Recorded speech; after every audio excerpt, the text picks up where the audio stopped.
আসসালামু আলাইকুম ভিউয়ার, সবাইকে ওয়েলকাম করছি আমার নতুন আরও একটি ভিডিওতে।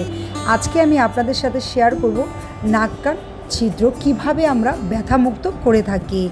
অনেকে আপনারা বাসায় নাক কান ছিদ্র করেন এবং অনেক ঝামেলার সম্মুখীন হন। এমনও ক্লায়েন্ট আমাদের এখানে এসেছেন, বাসায় নাক কান ছিদ্র করেছেন, মেডিসিন তো খেয়েছেনই, ইভেন তার সাথে তারা অপারেশন পর্যন্ত করতে হয়েছে। দেখা গিয়েছে নাকের কিংবা কানের যে ছিদ্রটা করা হয় তার কিছুদিন পর বিচির মতো হয়ে লাল হয়ে পেকে গেছে, ফুলে গেছে এবং ডক্টরের কাছে যেয়ে তাদের অপারেশন পর্যন্ত করতে হয়েছে। তো ভিউয়ার্স, কখনো আপনারা এই সিদ্ধান্তে নেবেন না বাসায় নাক কান ছিদ্র করে এমন ঝামেলার সম্মুখীন হবেন না। এই আপু আমাদের কাছে নাক কান ছিদ্র করতে এসেছেন।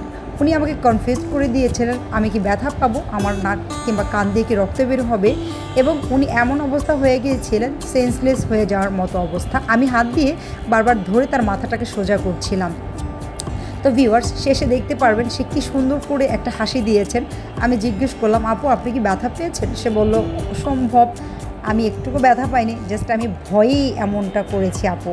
তো ভিউয়ার্স, আজ এই পর্যন্তই। আপনারা ভালো থাকবেন, সুস্থ থাকবেন। আল্লাহ হাফেজ।